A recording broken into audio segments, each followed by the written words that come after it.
Yo, what's going on, everybody? Welcome to the INSOMNIACS Podcast. Let's get it, guys. Good to be back. We took a 1 week hiatus. Well, last week we went and played Outriders, which we're going to get into in a little bit. But before I go any further, let's introduce the rest of the cast. We got CoolHandCruz. What up, CoolHand? What's going on, baby? Man, I feel good, man. I took my COVID shot this weekend, and I was not feeling it, man. Like I definitely felt the side effects, and that was just the first shot.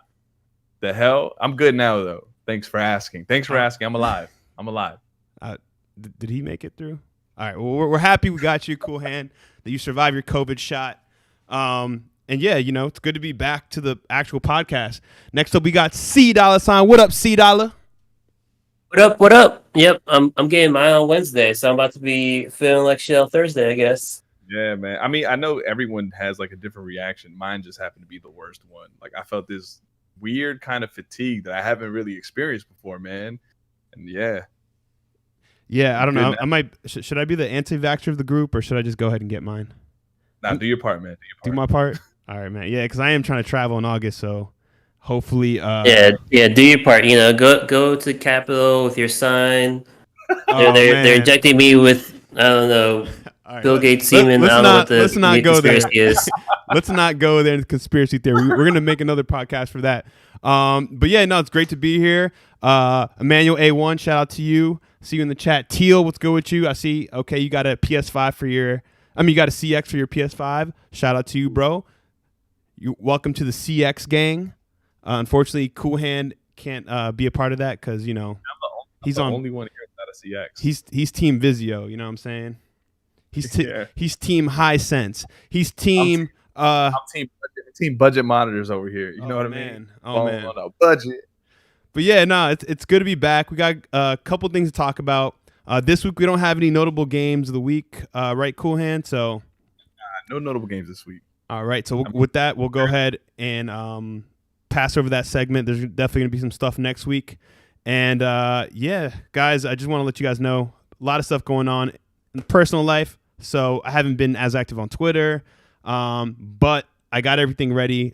Stuff is coming. Please bear with me and the gang. With that being said, let's get to our first topic. What should we talk about, man? There's a couple of things that came out this week. Talk about the most notable one. Let's just get it out the way, man. Netflix and Sony partnering up, dude. All right, let's get into it. All right, so this is actually really interesting deal. So as we talked about last show, Sony has a couple things, in the run when it comes to, TV and movies. So to see them partner with Netflix, yeah, this is a big flex. Considering Sony Pictures, downsized a couple years ago following all the hacks. They consolidated their movie teams and, they put out less movies a year, but these are usually higher grossing, better movies. But this is definitely like the blueprint that Warner Brothers did with HBO Max. They just kind of copied that blueprint because, Warner Brothers for this entire year, their entire slate of movies this year is going to be streaming exclusively on HBO Max, as well as in theaters, for free at no extra charge for 30 days. So for Sony to partner up with Netflix and do the same thing, it's a flex. I think it's setting a new precedent for these studios going forward. No, definitely. And, it's a licensing deal that starts next year. And that's all money in Sony's pocket. Oh, yeah. Oh, yeah. So much. It's going to be a 18-month exclusive window for Sony films. A lot of people were bidding for the rights at the same time, and Netflix just happened to cash out with Sony. Right. So what does this mean? This means, and from what I'm reading right now, it looks like Morbius, Uncharted, Where the Crawdads Sing, Bullet Train, and probably some of these other video game movies if they make it within that 18-month window, but Uncharted for sure.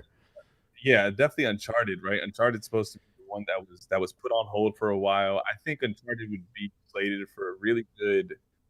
I mean, if done right, I could see the big summer release for Netflix. You know what I mean? Because Netflix has been really doing well. Every week they've been dropping a new movie or something big with main actors and stuff for this entire year. And some are hits, some are miss, but like they've been good so far. I'm not gonna lie, I've been spoiled with HBO Max lately. Like Teal said in the chat, I just saw the Godzilla versus King Kong. Dude, that movie, it was something else. If you have a nice TV, a CX, I highly recommend you watch that movie. Dolby Vision, all that good stuff, man. If you got a surround sound, even better. But this goes to this conversation we had off here. You know what I mean? We talked about what Dollar Sign is the one that posed the question. HBO Max over Netflix over Amazon, which one? And as of right now, I'll take HBO Max for all of it. Considering that, because consistent content, HBO Max has it. Netflix has a share of great content, but a lot of it is filler. You got to kind of go through it. You got to really sort through, yeah. Yeah, and then Amazon, they're starting to build their content. Like lately, with The Boys, with Invincible coming out. What was they just had that movie with Jason Boyega that just got nominated for the Golden Globe. Oh yeah, recently. There's definitely things that's been coming out, from Amazon that's great. Yo, yeah, like the only bad thing I see is the fact that the Marvel movies are kind of in two different places now, right? You're gonna have the Spider-Man, the Spider-Verse movies on Netflix, and everything else in the MCU is going to be on Disney Plus. Well, the Spider-Verse movies, as far as pre-Holland, I could see that being a thing. But everything like Tom Holland and post is going to be on Disney Plus, considering the deal that Sony and have enrolled together. No, they said the following Spider-Man movie is going to be on Netflix. Yep. Really? Yeah. Oh yeah. They said the sequel to Far From, or whatever the new movie's called, is going to be on Netflix. So I'll read from Deadline.com right now. It says select library rights are also included as Sony plans installments of its franchises like Spider-Man, Venom, Jumanji, Bad Boys. Netflix will be able to gain rights to prior entries. So that's saying prior entries. No, we're talking about Into the Spider-Verse. That's the animated movie. That was an under Sony movie. That was a standalone for Sony. That wasn't a Disney. No, I meant Spider-Verse as far as like like the villain movies are doing, like Venom, Morbius. But those weren't never under the Marvel banner in general. Like they're not part of the canon Marvel universe that we're doing right now. That Marvel Cinematic Universe, like the Venom and Morbius, those are separate. Yeah, but the new contract with Sony did with Disney, I think they are going to do a little bit cross. Yeah, but they're gonna have to build that up. I don't know how they're gonna do it. Definitely, Marvel has its own kind of Sony has its own kind of formula in how they interpret the characters, as opposed to Disney Marvel, in which they have their own formula that's worked for more than 10 years at this point. You know what I mean? Yeah. I yet to see how that's gonna work. I mean, they're definitely gonna, like, we know right now Marvel is introducing the X-Men in a different way as opposed to the X-Men we know from the Sony Fox thing. Yeah. So either way, this is gonna be cool. We're getting more content on Netflix. I'm pretty sure everyone subscribes to Netflix. So seeing some new titles would be cool. I don't know. That's all I can take from it. There's not, until I see some new content. I mean, obviously Netflix is doing this deal to bring more content to entice people because, like Teal said in the chat, HBO Max is hitting it out the park.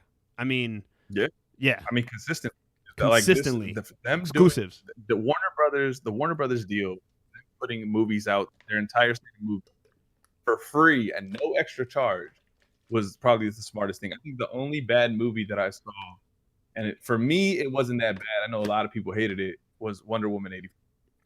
I still haven't seen it. Oh, by the way, if you're in the chat, please hit the like button. We'd appreciate that. No, go ahead, CoolHand. No, don't. I mean, you only have a 30-day window to watch these movies, so it's already gone. But I mean, like, we just got spoiled with the Snyder Cut this month. Oh man, Snyder Cut. Amazing movie. And then now Godzilla vs. King Kong, another hit. Fire. Last month, Judas and the Black Messiah. Fire. Phenomenal film. For me, that's the movie of. Yeah.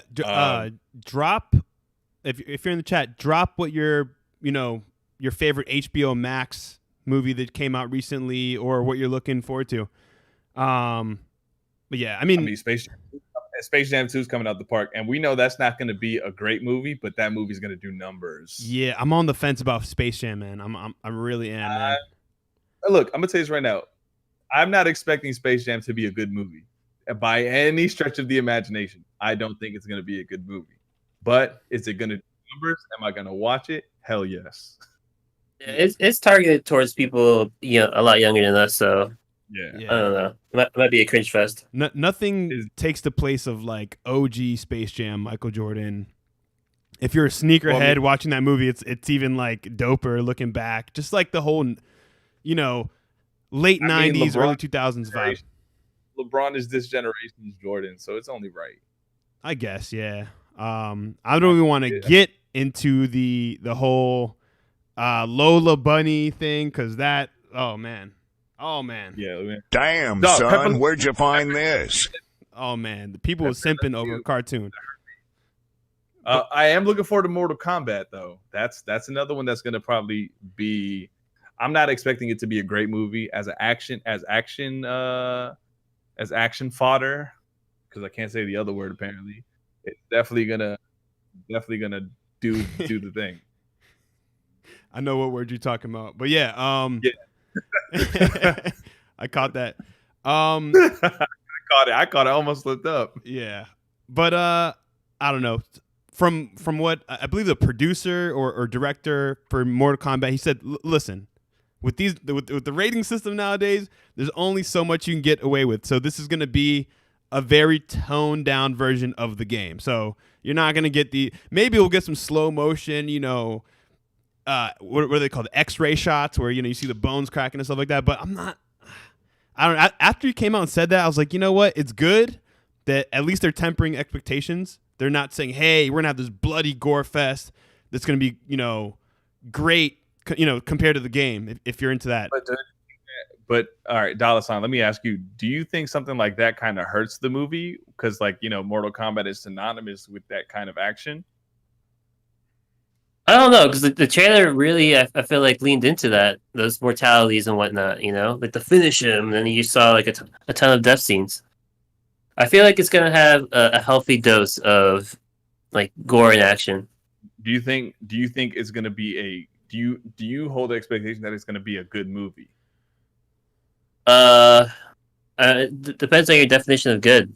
Like if it's going to be like a good time, then yeah. If it's going to be like, something like that's like you got to think about for the rest of your life, probably not. Yeah. I mean, I think it's going to be fun. It's going to be a fun watch.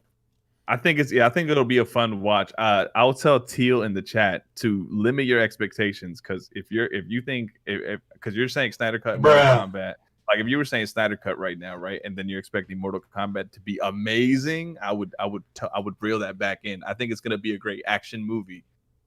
Yeah, I mean that's fair to say. That's fair to say. Yeah, moving on. Let's kind of keep it in the same vein. So. Let's talk about also in the vein of Sony Pictures. Let's move on to Sony Bravia Core. This is actually pretty interesting. I need to look a little more into this, but the tech behind what's going on in Bravia Core is really dope. So essentially, what's going on is with Bravia Core, serviced by Sony, you'll be able to stream in damn near lossless resolution, of course, albeit that you have the internet to support that. But yeah, if you have one of these new Sony TVs that take advantage of this, you're streaming up to Blu-ray quality up to 80 megabytes per second. So this is taking advantage of the faster internet speeds, and you're essentially watching lossless, and if you're not sure what I mean, you're watching essentially Blu-ray quality through streaming, right? So, and don't get me wrong. A lot of you guys know I have a CX. I just do a lot of streaming. It's great, right? But I'll tell you this, and I've seen multiple movies using Dolby Vision, which is like the top tier HDR profile for these new TVs.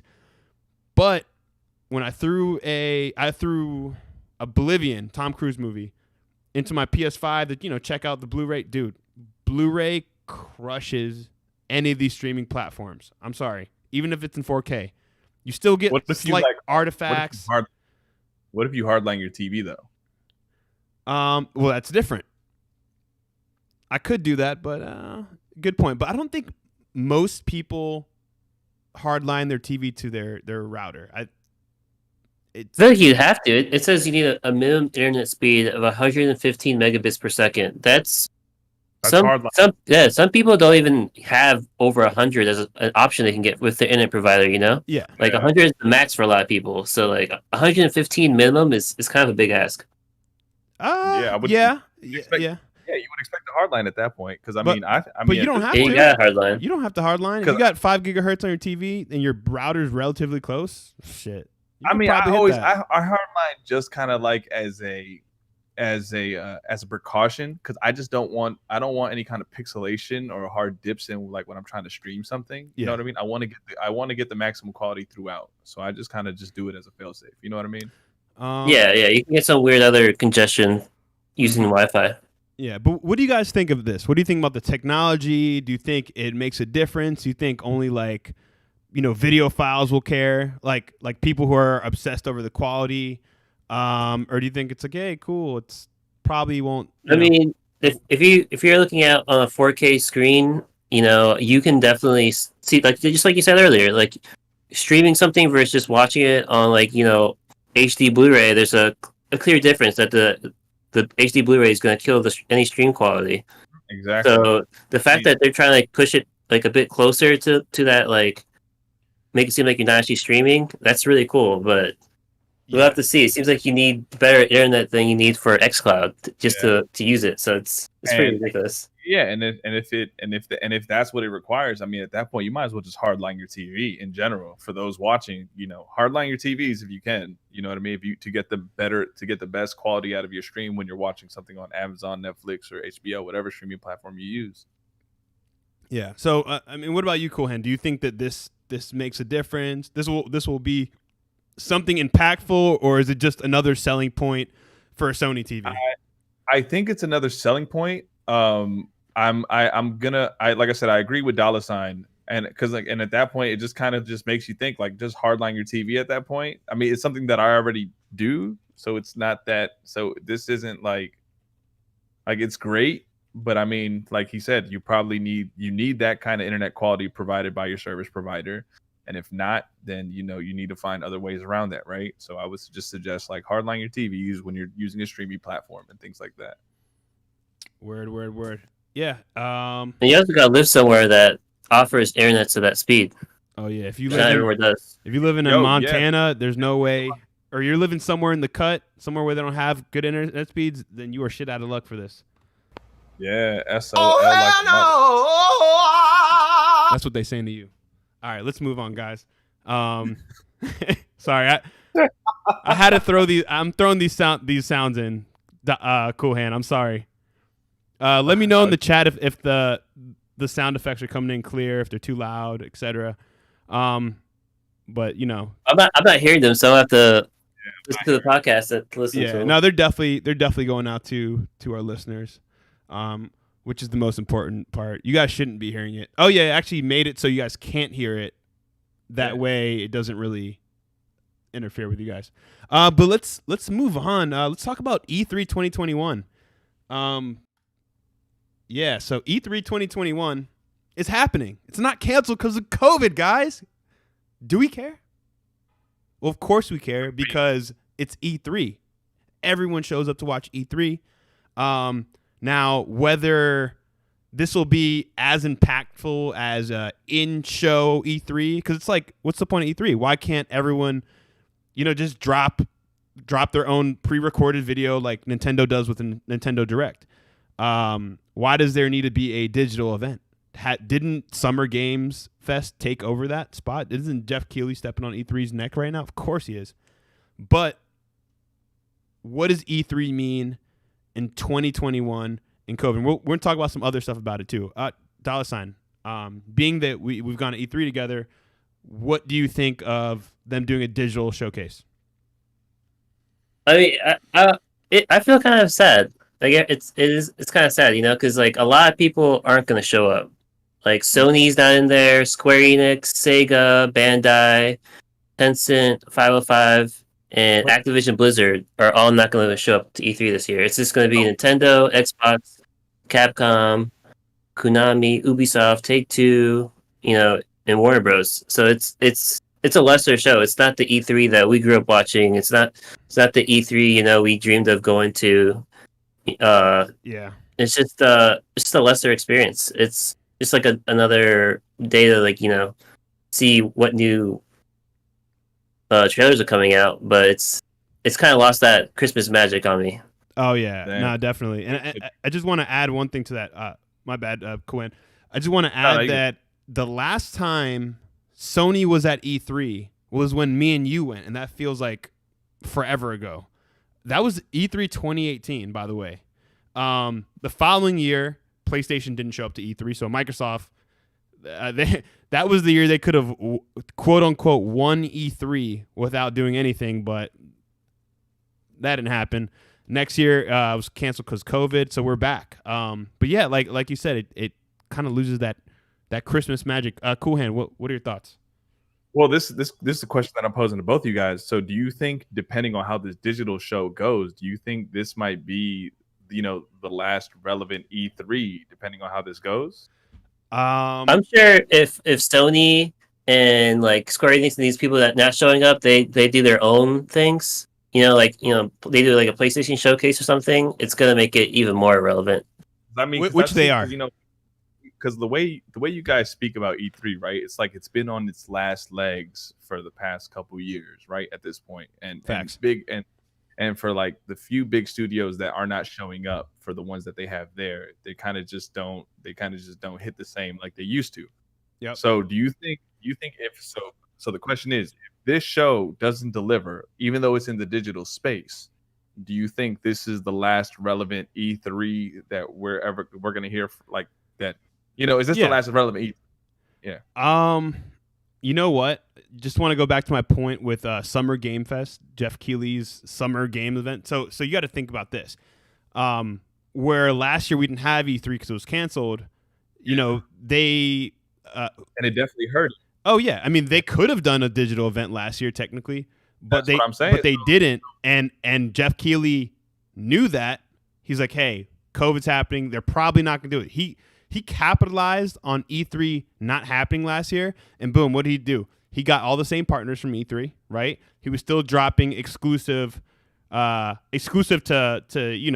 Summer Games event trailers. He had a whole schedule of Summer Games event.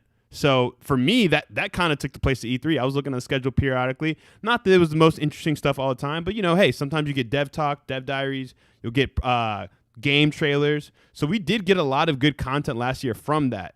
Now, knowing that, looking at this year, I don't know. I feel like there's less reason to participate in E3, like Dollar Sign said, when you have all these big players that you were used to looking for at E3. They're not going to be there. And another thing, Bethesda used to have their own damn show every single year. What is that under Microsoft? It's probably just going to be a part of the Xbox show. I think what they're going to do is they're still probably going to have their own thing, but it's going to streamline straight into Xbox, probably. I think it's all going to be one. I don't think they're going to have their own thing. Yeah. I think it'll...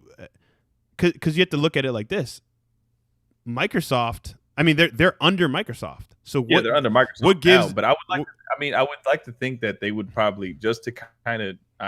and I wouldn't even want to say spice things up, but just to kind of add, fill the show... Yeah, I would expect Bethesda to have its kind of own segment and then have it streamlined into Xbox, kind of like as in we're a part of Xbox now. Then Xbox, starts their show. You know what I mean? Yeah. If you look at what Bethesda's coming out with and what with COVID impacting development and stuff, I don't think there's enough to talk about on their side. I mean, what are they going to talk about? Deathloop, Ghostwire Tokyo, other games that are in the pipeline. I'm not forgetting about.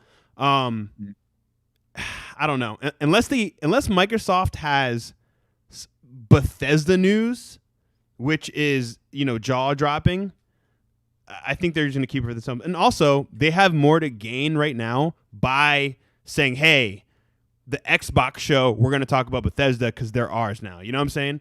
Versus making it look like they have, they're still doing their own thing. But no, it's a great question, Cool Man. You think we're going to see a Halo Infinite demo at E3? I would love to see that. That would make it worth watching because I would love to see active gameplay. I feel like they got to do it, right? If it's coming out this year, it makes sense to show at E3. I mean, they have to do something. They definitely have to do something. It's, I don't know. I don't want to say that they're going to drop anything. I think with the history of Halo Infinite, with all the mess that's been going on, the multiple directors leaving, all the contractors they hired for that game, and also considering they're probably using some of their new talent that they've acquired, I don't know. I have no idea what a Halo Infinite looks like besides when it's ready to go, because it could be anything, right? There could have been, we always hear oh, this game went through development hell and they had to restart this game. Halo to me is a game that may have been restarted multiple times. And there's reports to suggest that as well. Oh yeah, well, multiple directors, each director has its own thing. It's hard to kind of continue a story when everyone kind of has their own agenda. Yeah, you're just passing off the project or rebooting it, and I don't know. Yeah, it's like a game playing telephone. Exactly. It just needs to perform, and that's pretty much it. If there's a demo, I see that being a multiplayer only demo before launch, but that's the extent of it. I don't see a campaign demo or anything like that. I do see them probably trying to go, and people have talked about this, doing some sort of battle royale thing in the vein of Halo. So I think that would be cool. A Halo battle royale, but I would love to see a really cool, how they did with Halo 3, the really cool customization. But is it too late? Is it too late to do a battle royale right now? That's going to be a smash hit. I mean, if it's Even already if it's been Halo. in development, I don't think it's too late. You know what I mean? Yeah. If it's something that's already going to be part of the game, because I mean, we don't know, right? We don't know anything that the game is going to have for sure. Yeah. That's what I'm Like, saying. It's a big question mark. It's like what Sting said. The only thing about Sting is nothing's for sure. You know what I mean? Yep. We don't know. So No, it would be, so if it is in development, if it's something that's already going to be part of the game, I think it's going to do well. But I'm excited to see what it's going to be, what it's going to consist of. You know what I mean? Are we going to be able to do Halo in third person? Is it going to be straightly first person for a battle royale? Is it going to be a looter battle royale, or is it going to be one of those? Is it going to be one of those things where you start off with a gun? You know what I mean? I don't know yet. Yeah, I don't know. Any last thoughts on E3 2021, guys? I mean, I think there's potential, right? Because there is a lot of big names that are going to be there. Blizzard. What if they show off? What if let's say, Take-Two shows off GTA 6? That would be tight. That'd be insane. Yeah, that would be insane. That would be insane. I think that would, for lack of better words, win E3. If we saw anything GTA related, that's going to be crazy. And you know what? I wouldn't be surprised if you saw it a part of Sony's event. We know they have that deal, right, for next gen Grand Theft Auto. No, we're going to see a trailer for GTA 5 for the Samsung fridge. Oh, hell no. You know what? That's Gamepass. Aside from GTA 6, I would love just to see the remake of San Andreas for next. Because that was something that's in development, right? It's supposed to be like Vice City. Oh yeah. It's not gonna be a remake though of San Andreas. It's gonna be its own thing. Like a remaster, yeah. No, not at all. It's gonna be its own thing completely. New story, new characters. They might bring back old characters, but no, this is gonna be its own thing. Now, Cool Hand, what you're talking about is there have been rumors for a while, somewhat credible rumors that you'll be able to, essentially go from one city to the next. And they may add on new cities as DLC, right? So you might start off in Vice City, right? Which that's what people are thinking. The game's going to take place in Vice City, and then through DLC you'll be able to go to, San Andreas or Vice City, or not Liberty City. So, yeah, I mean, ideal again, but that's just us kind of thinking off the top of the head. Yeah, I mean, like I said, we can only guess, right? We won't know until we get there. Yep. Obviously we're gonna tune in. Oh yeah, obviously we're walking in with mild expectations. Are they gonna be met with better are they gonna met to be better, or are we gonna be underwhelmed? We don't know yet. Hopefully the latter. Glinster says in the chat, he says GTA 6 will be the only Rockstar game we will get until next gen. That is facts, man. I don't. Do you think they would do another Red Dead? Because Red Dead didn't do as hot as GTA. Of course, we all know that. But no, I agree. I can see one gen. 2 and Red Dead Online is great. And then Teal says, Vice City is the GOAT GTA. Facts. Shout out to Tommy Vercetti. Facts. Shout down to over San Andreas. Lance Vance. Look, San Andreas had a big cultural impact on me personally, but like as a game overall, Vice City, man, nothing beats Vice City. Vice City made you when Vice City was the game that when San Andreas came out, you got because Vice City was so good. That's facts. Vice City was the that's the bar. That's the bar. Vice City was the what's the name for it? The drug that gets you into the rest. It's the sample. It's the sample. The first one's free. You know what I mean? It's the gateway drug to GTA. GTA 3, it's like at that time, if you were hip, cool. Everyone played GTA 3, but there were a lot of like the slightly like if you grew up at that point where it's like maybe your parents are cool with you playing GTA, but maybe they weren't, or maybe you were a teenager. So I feel like GTA 3 was at that time where like, okay, people are playing it. It did really great. And then San Andreas or Vice City and San Andreas was like, all right, I'm 13, 14, 15. Like people were definitely getting that game. I know Vice City did numbers. Everyone I knew played that game. Did I play the Scarface game? Yes. The World Is Yours? Scarface? I have it. I still haven't played it. You've never played the Scarface game? You know what? As a huge Scarface fan, I regret to tell you I have not played it. I know. Shocking. I know.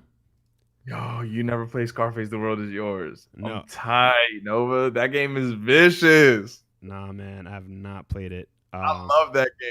Oh, I love it. I'm going to check it out, though. And I, you know what? Let's take a little break from the topics for a second, man. You know what I'm saying? Let me drink my water, like kind of get back. Let's go back to this just chatting screen. All right. Yeah, let's get to it. Before we get back to the topics, let's take a little break. Let's talk about what the hell are y'all playing right now? We play. You know what I'm playing. We play Outriders, Nova. Oh man, we got to talk about that trash game. We got to talk about that trash game. You know what? The next topic when we get back into it, we're going to talk about Outriders. Oh man, I should have never asked y'all that question. I should have figured. Yeah, I'm bouncing around, right? Like I just platinum Trover Saves the Universe, which is like which is from the creators of Rick and Morty. I showed Nova over the phone, and just the dialogue alone is enough to get you through the game. It's so much fun. Yeah. No. I mean, isn't it like the same like voice cast from like? Yeah, it's the same voice cast as Rick and Morty. It's just like it doesn't matter what you're doing in the game. The dialogue is always changing. It's always different. Like no matter. It's vulgar as hell. Yeah, it's so much fun. You play that game. Damn, son, where'd you find this? Like, what is this game right here? Yeah, I just found Rick and Morty. Yeah, I didn't even I found the game randomly too. Like I was looking through the sales bin on the PlayStation Store, and I found it for $15, and I was like, "Oh, let me get it." and I didn't even know it was like it's like from Squanch Games, and it's a nice little like 10-hour game. It's fun as hell. I just platinumed that, and then I'm kind of bouncing around from Medieval, the Medieval remaster or remake, whatever you want to call it, to Outriders. Yo, drop in the chat what games you guys are playing right now. Teal playing Outriders. But what system you playing that on, Teal? Let me know. Oh, it's crossplay. Yeah, it's crossplay. Yeah, but I'm saying, what system y'all playing Outriders on? What are you guys doing? I'm playing on the PS5 because I don't have an Xbox Series X. I will say, damn, that was a great deal. Microsoft did great on that one, like making it free. Yeah, we'll get to that in a second. I want to talk about what I'm playing. Not no bitch ass Outriders. Nah. Let me tell y'all what I've been playing. Hold on. She said, Teal saying the Outriders update today fucked up the game for solo players. Yeah, that's crazy. Well, and that's actually couldn't even say I would be a solo player because I just could not get into the game. But before we get into Outriders, I just want to let y'all know what I've been playing. So I don't even want to say it because y'all know I got the PS3. I'm gonna take a fucking shot. You want to know what I've been playing? And shout out, I can't remember who gave me the recommendation, but shout out to you. I'm playing Sleeping Dogs for the PS3, and whoa, I had no idea I missed out on such a gem. Yo, if you've not played Sleeping Dogs, it's actually available on PS4 and 5 through like a definitive edition. But Asian GTA, you have money, you can buy stuff. It's not, I'm not even gonna go ahead and say it's not that in depth because it was a PS3 game. It is dope. The combat, rock solid, shooting, just everything, man. It's a really, really, really great game. Again, if you have not played it, at least check it out. Look up a review, something. On top of that, I got my girlfriend to play Portal 2, and she's doing all right. She's doing pretty good. Classic favorite of mine. Skate 3, just downloaded yesterday. Yes, all you guys with PS4s, PS5s cannot play Skate 3. Maybe if you have an Xbox, but I'm not even sure if that's a backwards compatible game. But I'm playing the Gatest. The Gatest, yes. Nova is the Gatest. T-shirts right. Coming soon. I just threw a bra on there. But the greatest skate sim of all time. And if you're not into skateboarding, oh well. Skate 3, if you know, you know. I'm going to leave it at that. Also, I had to get the Metal Gear Solid HD collection. You already know. Good facts. Yakuza, my bad. Yakuza got 8 games while Sleeping Dogs needs a sequel. Oh, man, we don't want to hear that. Metal Gear Solid 4, Guns of the Patriots, 25th Anniversary Edition, and just a ton more. I'm really in my PS3 bag, man. There's a lot of great games. I'm going to start streaming some, especially Sleeping Dogs. But you know what? Since it just keeps coming up, let's just talk about it. All right, guys. We're going to get into Outriders. I think you guys kind of know where I stand on the game. But you also need to give it another chance. You need to fight another boss. You need to do all that. Oh, man. All right. Do you want me to save my take for last? Because you're a tinker, Like once you like level up and you unlock the guy to do mods and you start modding your stuff, that's when the game actually becomes fun. At least for me, because like I'm making these like crazy like Frankenstein guns that are just like demolishing everybody. I'm playing with my Technomancer. So I actually do enjoy playing solo because I feel like with the Technomancer, you have your turrets that can attract enemies, so it makes it easier to kind of like control the battlefield. Mm-hmm. So like I enjoy playing solo with Technomancer, and it's a good time. Like I have this like role that like makes me teleport through enemies. So if I get surrounded, I can just like phase through people. Like you can like really do good synergy with your mods. Like I have a mod where I get a shield, my health goes down too low, but then I have another mod that makes my shield electrified. So anything that gets near my shield gets electrocuted. So it's like it's great.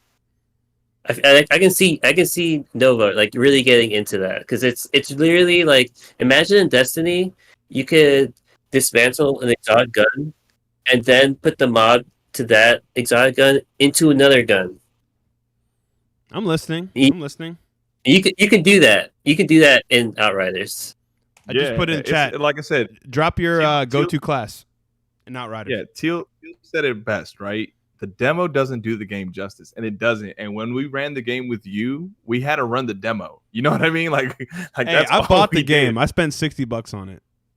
But yes, I understand what you mean. I barely got after the demo part. All right, cool. And I want your take on the game, and then I'll get into my take, and then I want to hear your rebuttal. So, I mean, the gameplay for me is better than the story. I know everyone is kind of like everyone's saying that the story has gotten better. I think Dollar Sign, you said that too, right? Like the story gets progressive. Yeah, I mean, honestly, like when they first introduced you to the world, I just had no idea what was going on.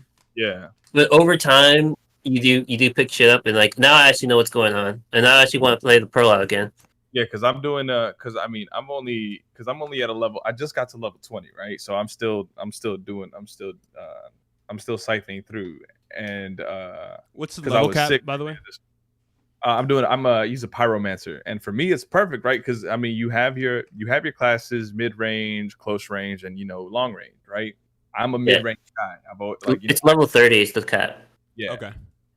So I use the pyromancer, mid range guy, and it's such a fun class to use. It's nice because I have this. I use this one move where he'll hit the ground, a trail of fire will go, it hits somebody. If I shoot him enough, he'll then rise in the air and then blow up, and then he'll blow up a proximity of enemies around them, and it's great. And I love the fact that it forces you to play. Like the game is not and I understand why they say it's a cover shooter, but it's not a cover shooter because it's like you stay in one spot too long, well then the enemies the AIs will come forward, they will come around you, they will surround you, they will just swarm you at this point. And it's a game that makes you play, and I didn't know I ever wanted that, right? Because I'm like, damn, I'm actually having a tough time. I'm actually having fun. You know what I mean? Like you have to think about it. You have to kind of strategize a little bit how you're gonna go around and attack these enemies, to get to the next point. Personally, I like it. Definitely, the game has had its bugs. I haven't experienced that many. Like the game, really, when I first. If you try playing multiplayer, all the bugs show up.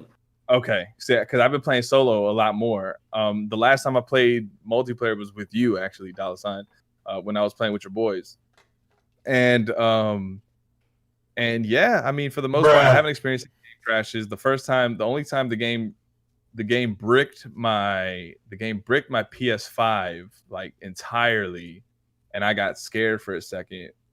And luckily everything was fine, but that was like the first time when I actually initially downloaded it, and it hasn't done that since. But I know the patch today, they said it nerfed the Trickster. Yeah. Yeah, he's the funnest class supposedly. Like all the early stats show like everyone using the Trickster. Yeah. Yeah, I like the pyromancer. I'm definitely a pyromancer guy. I think the more you play Nova, you're gonna enjoy it. It's definitely, like I said, everyone has given it the Gears and Destiny comparison because of the cover shooter type of activity and the looter simulator type of game it is with the powers. But it's a fun game with the bosses. I'm actually excited to finish the game and then do the DLC if they end up, putting that out. Yeah. It's definitely a game that definitely has its problems, but it's a fun overall game. Yeah, and it's different from Destiny in that, like, how Destiny feels like this is supposed to be like a game as a service that just lives on forever. Yeah. Outriders is just a straight up game. Like it has a start, it has an end, and it's now that's doing so. They're saying they're thinking about doing a DLC. But it's not like a game as a service where it's like season pass. Every 3 months you gotta spend $10 to unlock the latest stuff. Like all the cosmetic stuff that's like unrelated to like their mods and powers is all done through like accolades. Okay. Like for emotes and you have like a card that you go through in the camps, and that's kind of like your ship in Destiny. Okay. Now that makes me feel a little bit better knowing that, because as you know, I was a big fan of Destiny up to year 2, up to Taken King, and after I got burned, but that was my first experience with an MMORPG, and I didn't like the grind. So the fact that you're telling me this is a self-contained story, that's positive, and I'm sure I'm gonna check the game out. I mean, I already spent $60 on it, so like knowing me, I feel compelled to play it. But Destiny 2, I just could not. But let me go in here real quick with my. But no, what I'm saying is like you don't really have to grind in the game. You know what I'm saying, Nova? Like it's not like a hard grind. It's a really nice steady build. You level up when you level up. You get your XP, get your guns. So here's my thing with the game. So from when I played with you guys, right? I went through the demo. As Teal said, the demo doesn't really do it justice. Okay, just the gameplay loop just felt so boring to me. I could not get into it. Like I was sitting there waiting for it to get better and better, or at least just fun for my standards. And I could not get into it. We played a couple boss battles. The powers are cool, and you know what? Like to C-Dolla Sign's credit, maybe once I really level up and really get into it, I might find some things I like about it. And maybe there's, I saw Woolly Gamer, shout out to Woolly Gamer, tweet today that, out of all the problems that Outriders has, it definitely has like enemy variety down. And I was like, okay, that's good to hear. But from what I played, it didn't do it for me. Again, I'm gonna check it out. The fact that I know that I'm not missing out if I'm not like playing right now, like how games like Destiny are. Like there's no like, oh, you can only get this gun during this time event. Like I hate when stuff happens like that, because then you feel like you have to catch up. But besides that, I'm gonna check it out just because I spent the money. But so far, my impressions are I'm unimpressed. The gameplay loop seemed boring. If you want me to be completely honest, from my experience with the first 3-4 hours of the game, it looked just like a Destiny 1 rip, except the graphics didn't seem as good. Down to like the Cosmodrome comparisons to like just the look of the world. It just seemed very like, oh, this looks like Destiny, right? Except I can't fly through the air like a warlock. You guys want to see and hear how angry Nova was? We will post the link to our stream, the first Insomniacs podcast video game stream. Oh yeah, we did our first stream last week, where unfortunately I had to play this game and I didn't have the best time. You can tell. The thing is, like, you can tell how bad it was. Sound a little salty. Yeah. He sounded so salty. You didn't. I'm on the fence of like deleting I was that there. stream. I was not crazy about that stream. I didn't have that much fun. Like that's what I'm saying. Like I was hoping to do it with everyone watching, and it just didn't take it for me. But again, we'll give it another shot off air. Maybe it's my class, but the trickster that I wanted to try out, I heard they just nerfed him. So yeah, maybe I'll stick with the Pyromancer. But besides that, Technomancer, like take dollar sign suggestion. Try the Technomancer. No, I'm saying try the Trickster, because the Trickster has some like cool like melee abilities. Like he has the temporal blade. Oh yeah. All right. And the bubble that makes everything really slow. That might be cool. I'll try the Trickster, man. It just, you know what? Also, when I saw all these Destiny comparisons or these similarities, I was just like, damn. You know what? Even though I haven't played Destiny in years, it just made me remember what I liked about Destiny, and I'm like, damn, I can't like jump up and float like a warlock or throw a Nova bomb, no pun intended. Like, I don't know, man. We'll see, but my first impressions of Outriders are, bruh. Oh hell no! And I'm gonna leave it like that. But yeah, let's move on. What can we talk? We can talk about, let's talk about the another delay. We have a Deathloop delay. This game is being pushed back to September, if I'm correct about that. Yeah. Damn. I know. I was looking forward to that game so much. I was looking forward to it. I had it pre-ordered. Yeah. And I was waiting for it. I just, because at this point, I want my PS5 games. You know what I mean? Like I want my games that are next gen for my system that I can enjoy. You know what I mean? Like I've been waiting. Here's the thing: after they did the first delay or second delay, I forget which delay we're on now, but after the last delay, Sony actually discounted it on the PlayStation Store, right? Instead of $60 or $70, I think it's at 60. Instead of $60, now it's at like $53. So they took $7 off. Well, shit, yo, give me another price cut. Off, yeah, let me get another. Damn, I missed out on that promotion. No, it's current. It's current. It's still $7 off. It's still $7. Yeah, and that was right after they did the last delay. So yeah, give me another $7 off, man, because this is one of the few games this year I was really looking forward to. They're pushing this back to September. Like, man, I might be playing Halo then. I don't know. Because it might be this. Like I said, now it's getting to a point where this game, with all the delays, it's gonna have to deliver. Like it has to deliver. I think it'll be good though. The concept is cool. I mean, who knows at the end of the day? But I'm saying because a lot of people are hyped. Concepts are great in theory, but execution is another thing. Yeah. Well, at the same token, why are they delaying it? I mean, they saw what happened to Cyberpunk, right? The game was messed up, and like the negative backlash just got out of control. I mean, we're looking at a gameplay demo right now, and this looks super playable to me. But hey, of course, there's probably behind the scenes bugs. It's a gameplay demo, yeah. You guys see the memes online where it was like one's like Phil Spencer holding up wad of cash, like, "Yo, I need this game delayed ASAP." Yo. And we're gonna get to Phil Spencer and his wad of cash really soon, but that almost blows me a little bit, man. Just like because remember they have the juice, man. They hold the juice. Do you think Microsoft might have had a hand in delaying this game and prevent themselves from making money from this game? It makes no sense. I mean, it's a year of exclusivity with PlayStation. I don't know. Yeah, but they still have to honor that year. They just move the time back. If it's a year exclusivity, that means they gotta wait even longer for the game. Yep. Yeah. I'm blown. I wanted to play this game.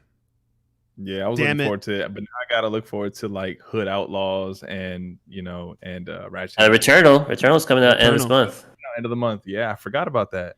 Yeah. You got just prediction, and we'll get back to Deathloop in a second, but Returnal, you guys predicting it's gonna be a good game? Oh, I think it's gonna be high 80s, like 80s, 88. I feel like it's gonna be like another game like Control. Like I thoroughly enjoy like that sci-fi thriller vibes of Control, and this has like a very similar vibes. It's like this lady goes to this alien planet. She's gonna have to figure out a way to survive, and she's like, getting injected with like parasites and using alien tech guns and stuff. It's like a mental aspect to it. Like it seems like it's gonna be like a really good time. I'm really excited for it. Yo, shout out to Glenzer. He said the most popular release date should be eventually. That's true. I miss? I miss when they would announce a game and just be like, "Yeah, this game comes out in 3 months." Like what? Oh shit! Like we didn't know. Like, oh, it's coming now. Like, oh shit, it's done. But yeah, sometimes just like the anticipation without knowing. Like sometimes not knowing is a good thing because then you see it, then they drop it, and then it's like, oh damn. Like the realm of not knowing is such a great thing. The ignorance is bliss thing is such a real thing sometimes, especially in gaming, because then you can kind of like, you don't got to deal with the shit like this, right? You don't got to deal with like, damn, the game got delayed again, or you don't got to deal with the inner frustrations you got when you're anticipating a game like this. So I mean, we'll get a safe supply of games, right? Because we got Returnal end of April, then Ratchet and Clank. Yep. But I was looking forward to Deathloop, I guess. It was like that this game was gonna have a really cool online base. You know what I mean? Like I was kind of pining for a great online game, which is why I got Outriders too. You know what I mean? Like I got Outriders for the fact that I could play online as well as enjoy the story, the story by myself. Cool. And I want to point out regarding multiplayer, and I didn't know this. Teal says Deathloop was a big Sony AAA I wasn't going to get because I hate player invasion mechanics. What? I just want to play the story in peace. I like that. They announced that with the last trailer for Deathloop. That sounds dope. That sounds dope. I love player invasion mechanics. It's gonna be like Bloodborne. Yeah. Dark Souls. Yeah. Oh yeah. By the way, speaking about Dark Souls, we do need to do that Dark Souls stream eventually. Once we get a couple more things up and running with the show, grow the show a little bit, we'll start doing these group streams or we're running through. I'm not talking about just streaming. We're running through Bloodborne. We're running through Dark Souls. CoolHandCruz recently got his official hardcore gamer title when he beat Bloodborne.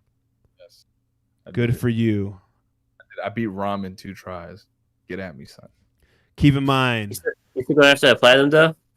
I'm still working on it. I do want to point out that CoolHandCruz did over-level himself at every turn. But that's nor here nor there. Yeah, I don't care. I beat the game, though. Bruh. Beating the game. Bruh. It still Damn, counts. son, where'd you find this? Noob. There's no in my win. But yeah, back to Deathloop. I mean, the strength was at level 60, but 70. Yikes. The wrong sound effect. But yeah. Anyways, I think Deathloop sucks. Hopefully, it's delayed for good reason. We don't want to see another delay, and this just means that later in this year we're gonna have a great fall of games. Yeah. I mean, at this point, look, I'm just looking forward to a great multiplayer. I mean, with all the rumors of like Resistance being remade, Ooh. I would love. Like, I just can't wait to get my hands on the online community. You want to get your hands on them? No, I'm just saying, I can't wait to get into the online community. I just can't wait to dive into it. You said you want to get your hands on them. It was at this moment that he knew he fucked up. Oh man! All right. Sorry, I'm going crazy on you with the sound effects right now. To get my hands on the online community. Hell yeah, I want to get my hands on the online community. Well, they want. You know what? Let me stop there. All right. Kill them all. Get them out of here. Ain't nothing sus about the online community. You made it more than what it was. You failed. Dun dun. Bruh. All right. Just had to drop that in there for you guys. Moving on. Let's you know what? We'll get to the Kojima Xbox rumors in a second. Let's talk, and this is not a new topic. We'll quickly go over this. Let's let the people hear our thoughts on VR 2.0. What you're actually looking at. If you haven't seen this picture, it's been circulated. It's been around. This is on Sony's blog. VR 2.0. All we had to look at so far is the controllers, and of course, you know the obvious comparisons. Looks like the Oculus controller, but that's great because the Oculus controller is amazing. So seeing this, man, oh man, bring back Fight Night. Well, please throw EA in the bag. Do you know what the crazy thing about these controller is? What? This controller is also going to have haptic feedback, and it's going to be it's going to be touch sensitive too. So like every time you wiggle your fingers, like you move your fingers, you're gonna see that in the game. Like it's such like the technology behind this is really crazy and immersive. Definitely. I watched the IGN video on this, and they were talking about like, you know, when you're moving your fingers, you know, over and out, like, you know, around the grip, you know, you'll feel the touch every time. Yeah, it has like a pressure sensor, so it knows like even if you're just slightly lifting your finger. Exactly. So this is this game, and then on top of that, like you get the and on top of that, you're gonna get haptic feedback for this controller as well. Like that's PlayStation 5 is fully the big test is really games. Like is PlayStation gonna get their first party developers to make games for the VR, for the PSVR? You know? Yeah. Like I want to see an Uncharted game in VR or a Spider-Man game in VR. Well, I mean, they didn't make like give me a quality new like AAA games I on VR. They'll buy it. Yeah, they just did Doom 3 in VR, and I think that's great. I would love to see what the integration is going to be like when VR 2.0 comes out to play that game, honestly. Yeah. So Dallas, just to kind of respond to what you're saying, I agree 100%. They need to get their first, if not their first party, third party on board. But I think what PSVR, what it currently is, I think it was kind of more a test, right?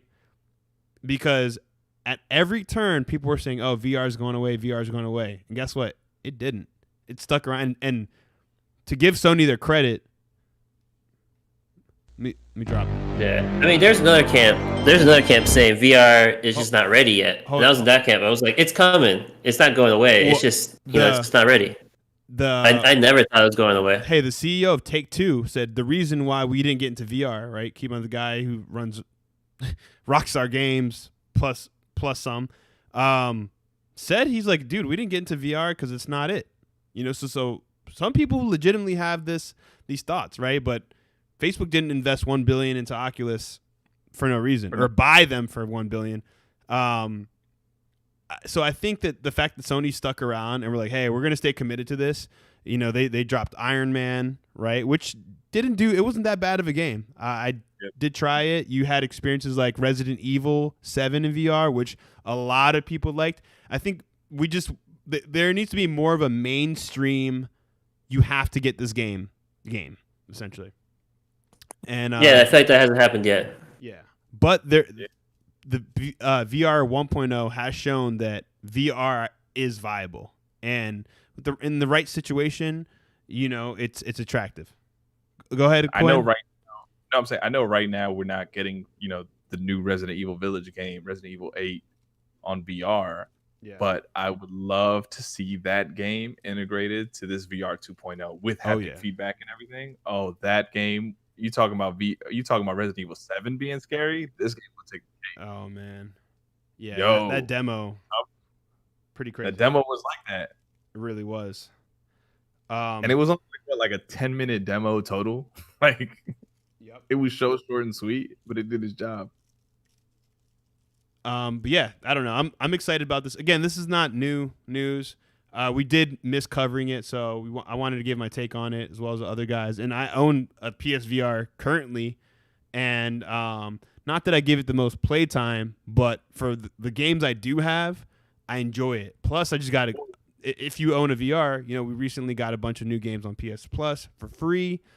So yeah, and also if you have Dreams, you have a plethora of VR games just to go through that database. Don't even bring up Dreams because people People sleep on that. It is one of the most underrated games, period. Right? You want to talk about Gamepass? Bruh. You talking about Gamepass? Man. Dreams is like Gamepass in one. Take PlayStation Plus out of the equation. Dreams. Yeah, people really don't know. Like, you have access to hundreds and hundreds of games. They're being updated all the time, and sometimes they're just rips off of like old games or new games. Man, if you don't know about Dreams, then you sleeping. Don't sleep.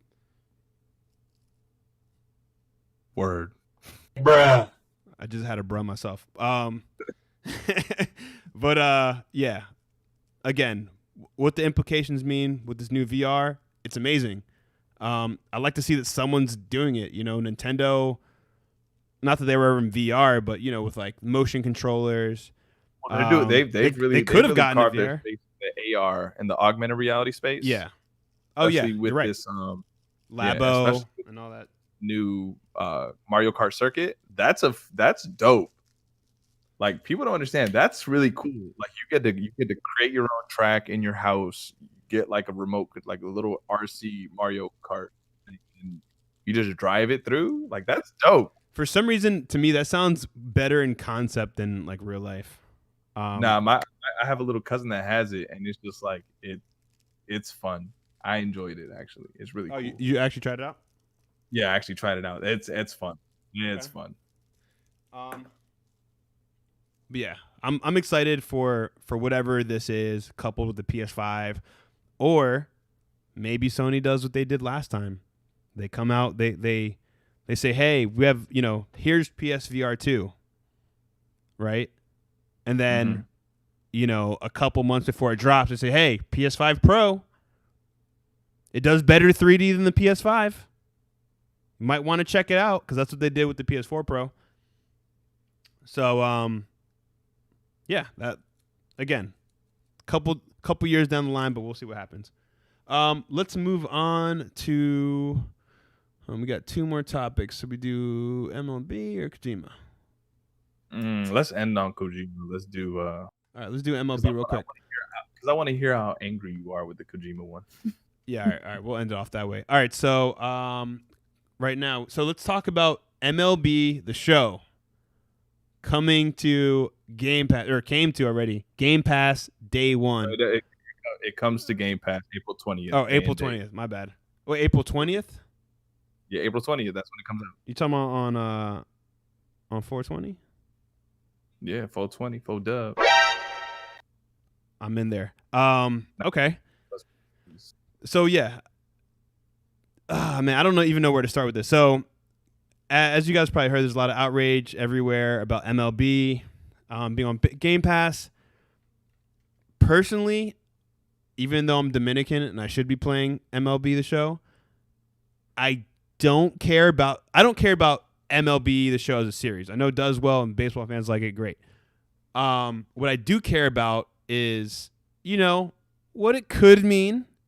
And I think a lot of people online might be reaching, right? When they say, oh, Sony, how could you? Man, you got people, I'm not even putting no one out there with how they was reacting to this. But it was kind of crazy. It was kind of like out there like, okay, MLB is literally the first 3 letters of this game's title.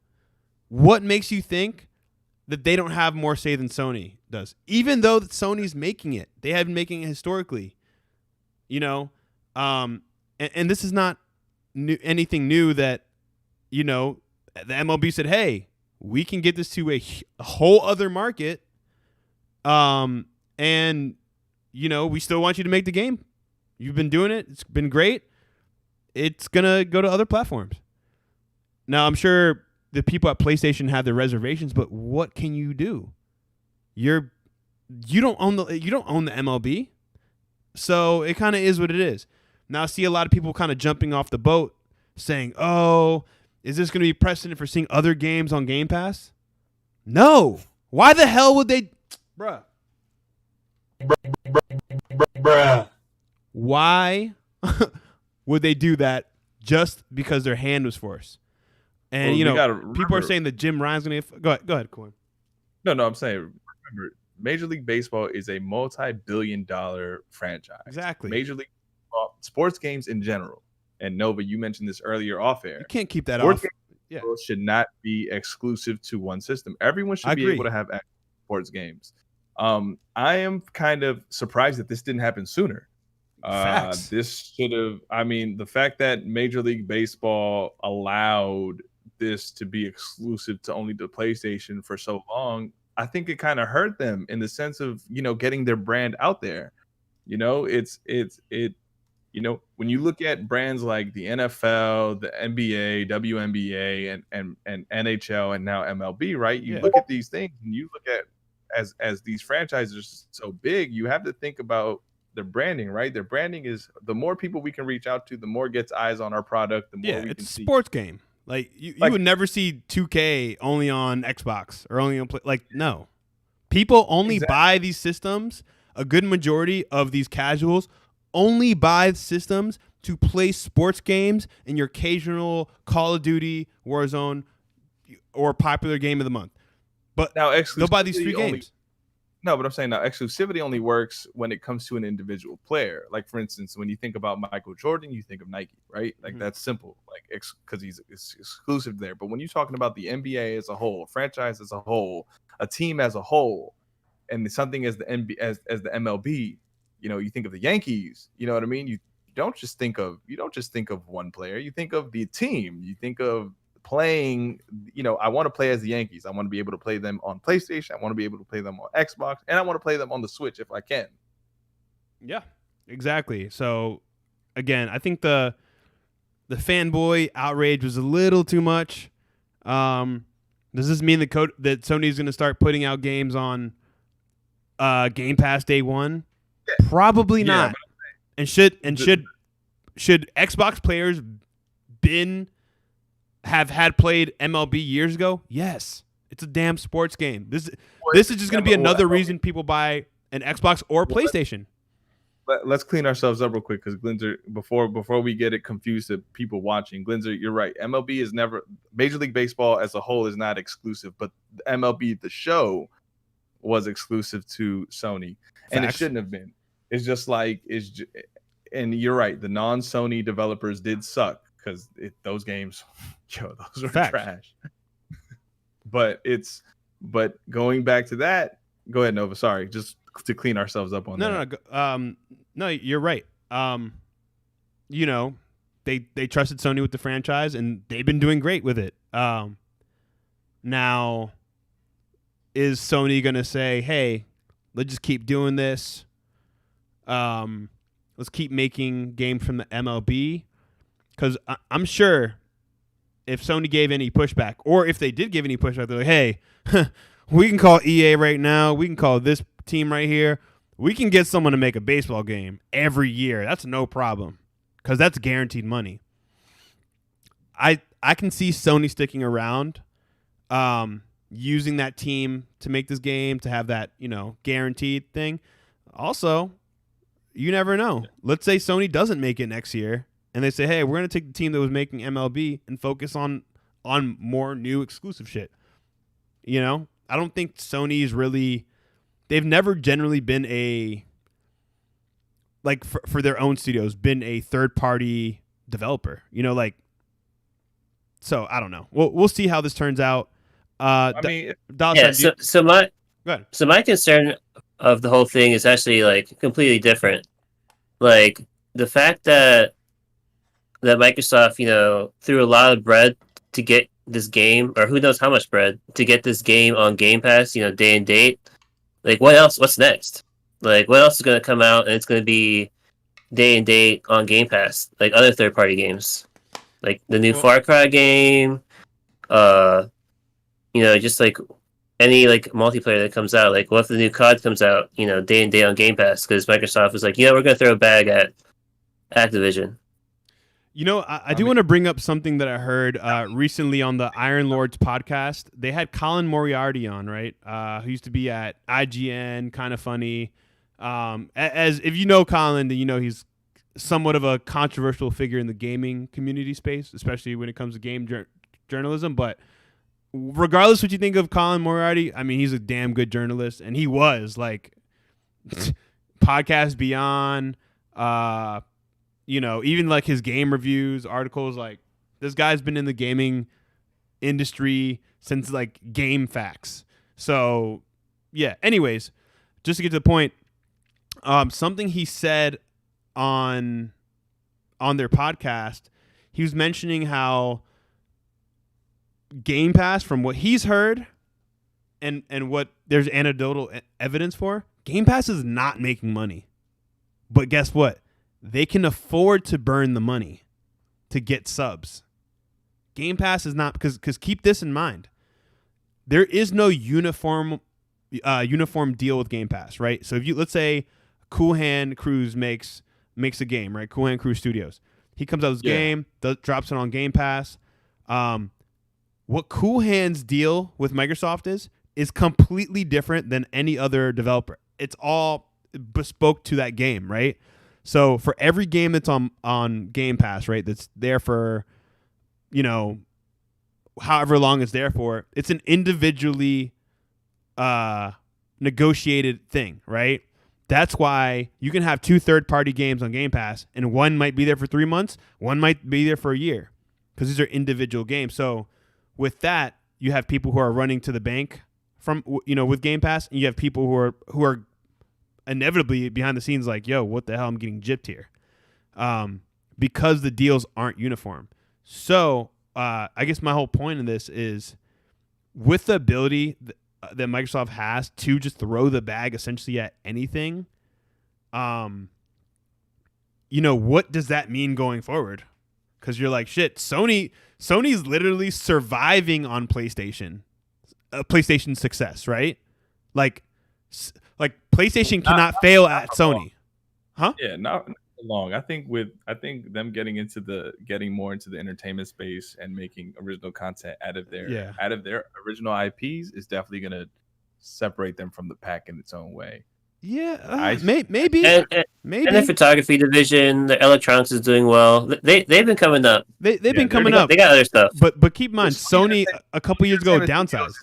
Something big. So yeah, but I'm just saying, Sony Entertainment Studios with what they're doing, especially I think Ghost of Tsushima. I might backtrack what I'm saying. I think that might be a hit, bro. I think that might end up being a hit. Are you talking about I just saw the cast. I saw the cast for the movie. That's gonna be. It just depends. So Sony did decline for a while. Yeah, it did. Yeah. No, I mean, after the hack, they lost a bunch of money. They sold off the Sony Vaio division, their computer division.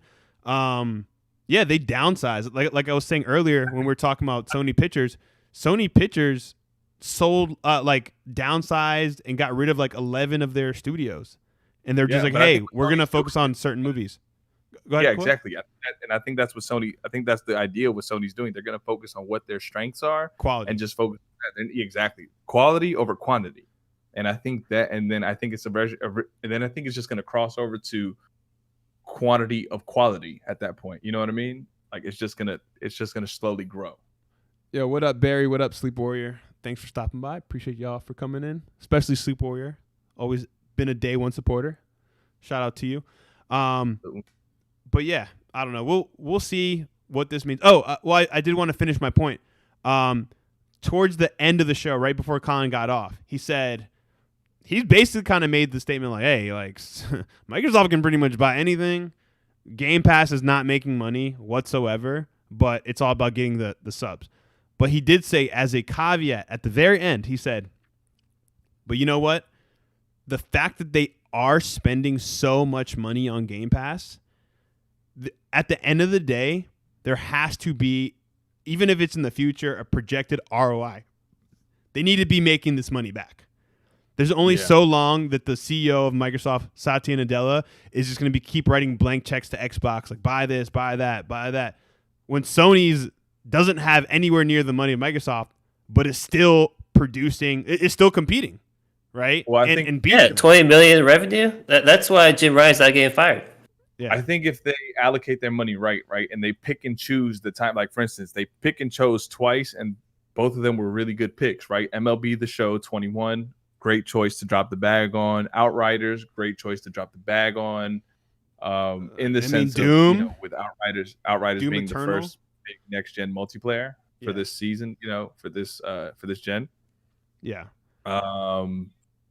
And I think if they were, I think if they pick and choose and they know which ones to do, it's going to be great because it's also going to show that, hey, Game Pass actually does have content now because it's something that they desperately lacked at that point. Now, I mean, I would say still kind of does, but that's a no, whole it still does. It still does. But I mean, them doing these two big titles, that's something. That's something that you can't discount.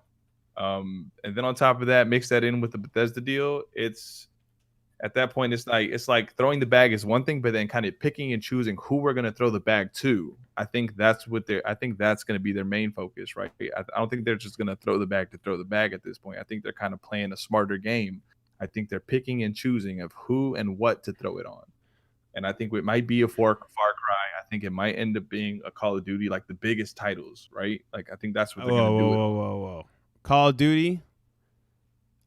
Listen, I know Microsoft is a $1 trillion company, but the bag they'd have to throw to get a Call of Duty game day and date. But you don't think it's in the realm of possibility? I mean, shit. Like we just saw them do it for the MLB The Show. I didn't see that. Let me say this. That's one of the best-selling games every year. Yeah. No, of course it is. But I'm saying the amount of money they'd have to pay up front.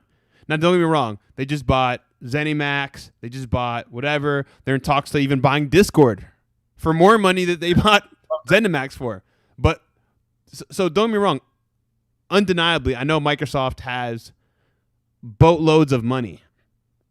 My only question, and what Colin was saying, how long can you do that without, how long can you outspend PlayStation before someone says enough is enough? I think they could do it. I think they could do it for a while if they pick and choose. That's what I'm saying. If they pick and choose who they throw the money to, who they throw the bag to. I mean, that's but what have they'll be able to do it for a little bit. How have they not been picking and choosing? Well, elaborate on that. Oh no, I'm saying, like, for instance, like, it's not just every game that they're gonna drop the bag on, right? Like, for instance, Outriders was a smart pick. MLB The Show was a smart pick, in my opinion. It's definitely gonna draw. It's definitely gonna draw. Are you saying like pick by picking them? Like, are you saying like being more selective on what is coming to the game? That's what I'm saying. I got to disagree with you there because the question isn't, and I agree. If I was an huge Xbox fan, that's what I'd want too. But it's a service. Shit is coming in and out every month. They got to keep it. They're not going to be selective because they have to keep getting games because games are coming in and out, in and out, in and out. Oh, shit. This is a 3 months deal here. Boom, we need a game to replace that. Okay, we got a year lockdown with them. So they got to pump out content like Netflix, right? They're the Netflix of gaming, or at least they're trying to be. So, yeah, I would just disagree with you on that one point. I think they need to get as many games as possible.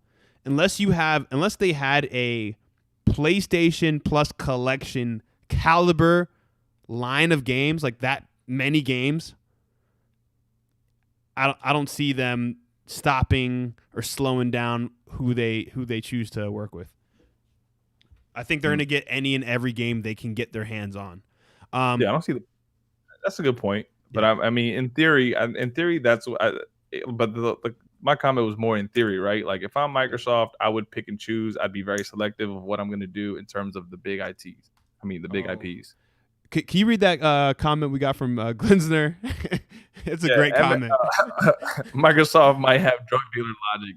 Give it away cheap, and when they're hooked, jack up the price. I agree with them 100%. Facts. Facts. Yo, that is so facts. Yo, you know what? All right, speaking of the chat, very cute. Very cute. You're right, man. Very cute. Curious, have you guys ever played The Sims? Laugh out loud. You know what's crazy? I do know some women that have played The Sims. It's ridiculous. It's a lot more alarming than you think. I've definitely played The Sims. Sims it's fun when you're in the mood to play Sims. It's really fun. I know a lot of chicks play that game, but I'm just curious. Yes, matter of fact, most girls who I know, not to sound have played The Sims. Like, it's a popular game. It's a Sim.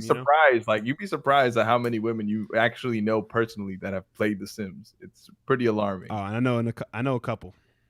Yeah. All right, let's get to our last topic here, and I'll end off on a little rant, and not even a rant because I don't care that much about this shit. Let your frustration out, because I know this Kojima slander in quotes. Well, I'm gonna put it in quotes. Has angered you? No, Kojima slander in general. Like, all right, let me just, before we even get to the topic, when people sit here and say, "Yo, Death Strand," bruh, I don't even. You know what? When people sit here and complain about Death Stranding or complain about Kojima because they hear his name all the time, but have never played a Metal Gear Solid game or even tried out Death Stranding, you know, I'll say this, and I think anyone who's played and beat Death Stranding can agree with me. Death Stranding does not open up for about 10 to 15 hours when you start. Right after that, the game opens up really wide. There's a lot more things. There's a lot more ways to do things. You have weapons. You have all these vehicles. You have all this stuff. It's a game with a classic story build, right? But slow build. Yes, but it was an intentional slow build, right? Yeah. So it's a classic storyboard building, right? It's that's what I mean. Yeah, but see, as gamers, we want it all now, right? Mm-hmm. Kojima purposely made the first 10 to 15 hours hard as hell for you. On purpose. And guess what? A lot of people have an assumption about the game just based on that. And ask anyone who's beaten Death Stranding if they think that game's whack. Ask anyone who's played 5 minutes of Death Stranding or just watched gameplay. It's just ridiculous. So I'll just start off with that. Anyways, let's get into these rumors. Apparently, there's some talks that Kojima with his independent studio, Kojima Productions, he's in talks of doing some deal with Xbox. You know what? We'll start off with Dollar Sign. Yeah, I mean, I didn't really read too much into it. Like, maybe he did talk to Microsoft, but that's probably just like common business practices. Like, you don't just like shut the door. It's like, oh no, you Microsoft, I'll never talk to you guys or do business with you guys. Of course not. I'm sure if Microsoft reached out and says, hey, we should do a deal, Kojima will come and listen. Yeah, definitely. Maybe he does make a game for Xbox. But we'll have to see how big that bag is. I honestly don't think he will. I think PlayStation is probably gonna, pay well. They have a long-standing relationship. Yep.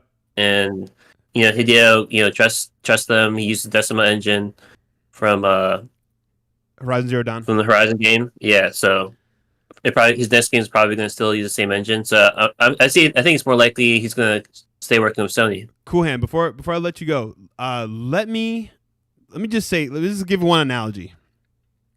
So, Kojima is the scorned ex-girlfriend. Kojima Productions is the scorned ex-girlfriend of Konami, right? Yes, we know that. Sony, or PlayStation at the time, after that breakup happened, PlayStation was the rebound guy.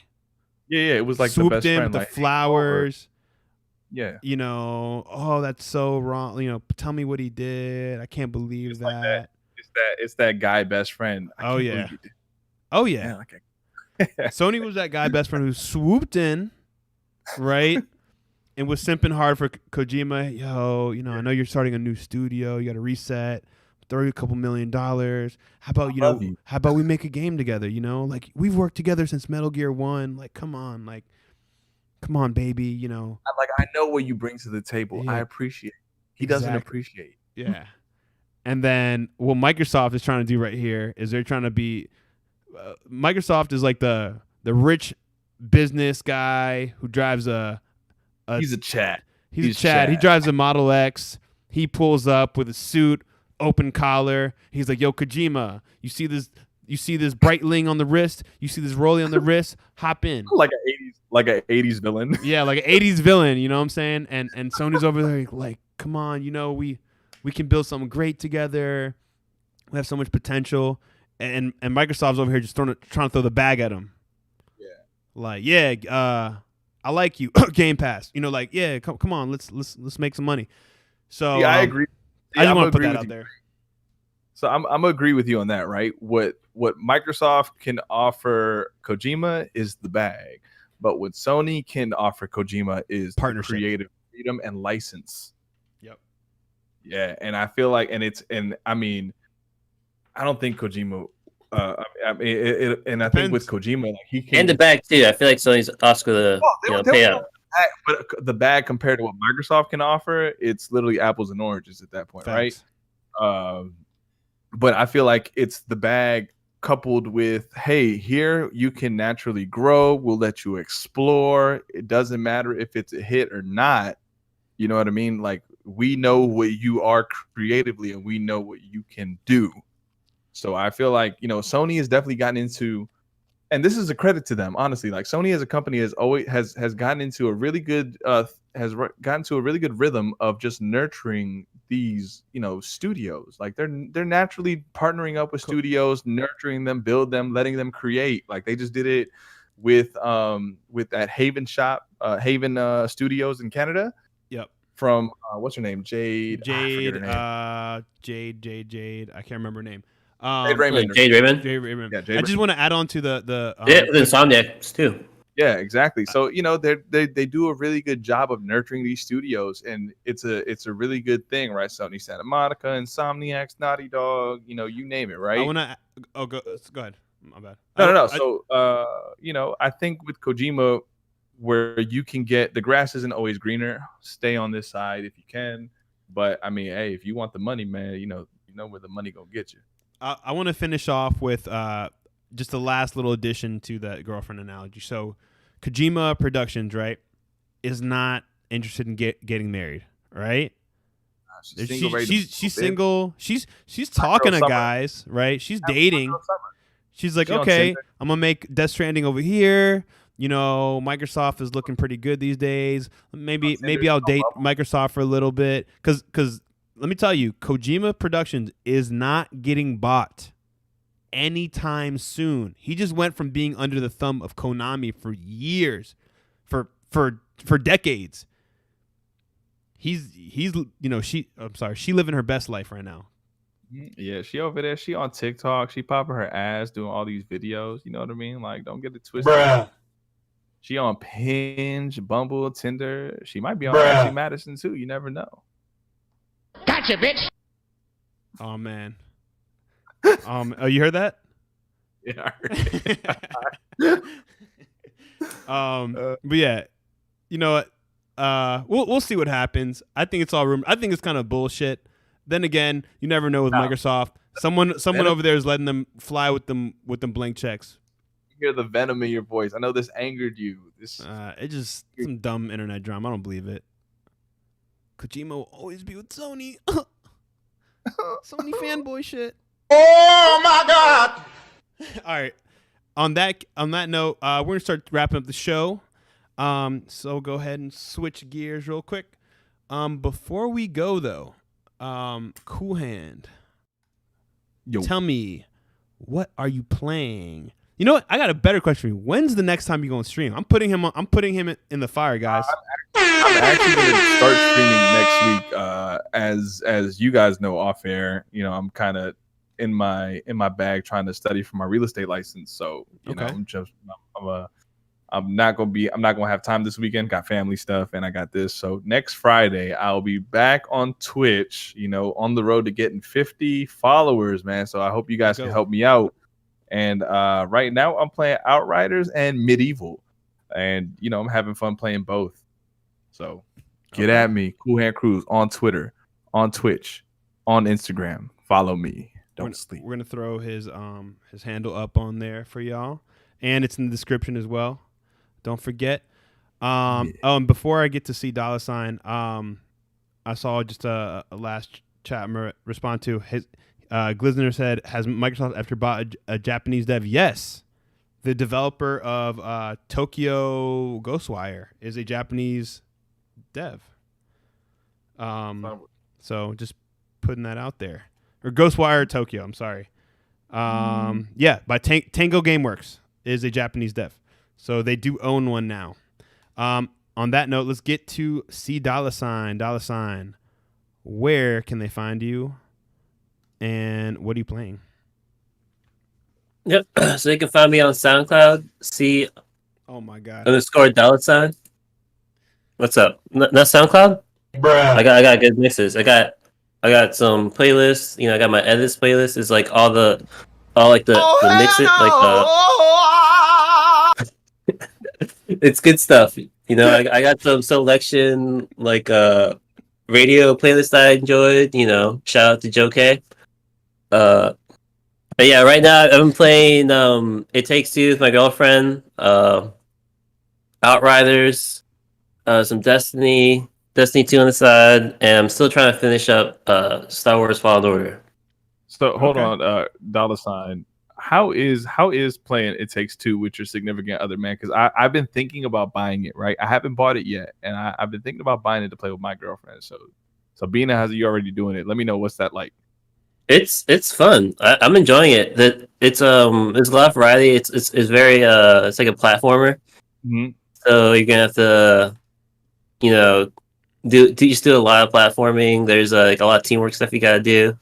There's like some puzzles, and like it never gets stale. Like whenever like you like learn a new thing, you like solve a ton of puzzles with that new thing, and then it moves on to another thing. All right. Well, y'all there's a whole new mechanic. Y'all heard it here. If you want to play a game that you got to yell at your girlfriend to jump over there, then you already know It Takes Two. Y'all know where to find me. Y'all here. Y'all following me already. And if you're not, you better hit that motherfucking like button and hit the motherfucking subscribe button. All right? Bruh. Like, we're going to have some problems. You know what I'm saying?